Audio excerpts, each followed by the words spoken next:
মালয়েশিয়ায় গ্রেফতার আতঙ্কে পালিয়ে বেড়াচ্ছেন বৈধ অবৈধ প্রবাসী বাংলাদেশিরা। প্রতিদিনই তাদের তাড়া করছে ইমিগ্রেশন পুলিশ। বাসা, কারখানা, শপিং মল, এমনকি বন জঙ্গলেও দিনরাত চলছে সাঁড়াশি অভিযান। এতে আটক হচ্ছেন বৈধ প্রবাসীরাও। বিস্তারিত মালয়েশিয়া প্রতিনিধি মোহাম্মদ আব্দুল কাদেরের রিপোর্টে।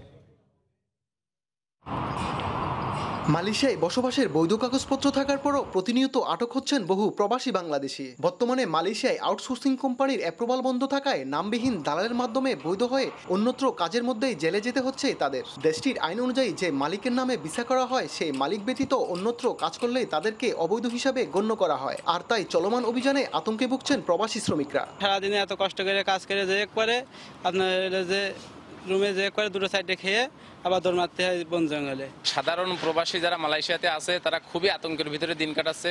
কখন কি হয়, পাসপোর্ট থাকা সত্ত্বেও আমাদেরকে পুলিশে ধরে নিয়ে যায়। দেখালাম ভাত খাচ্ছি, এমন একটা গাড়ি অ্যাম্বুলেন্সের শব্দ পারলো, ঝাঁপ মেরে উঠছে থাল নিয়ে, যে ওই পথে পুলিশ এসেছিল।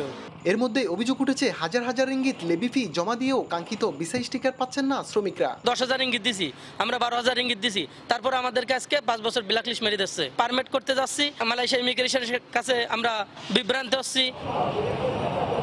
তবে এ বিষয়ে মালয়েশিয়ার বাংলাদেশ হাইকমিশনে যোগাযোগ করা হলে অভিযোগ অস্বীকার করেন শ্রম কাউন্সিলর। আমাদের কাছে তো এই ধরনের কোনো তথ্য নাই যে বৈধ শ্রমিকদেরকে কেউ ধরে নিয়ে যাচ্ছে। আপনাকে পরীক্ষা করে দেখেন যে বিষয়টা অথেন্টিক কিনা, কি কারণে ভিসা হচ্ছে সেটা ওরা যাদের কাছে জমা দিচ্ছে তারা বলতে পারবে।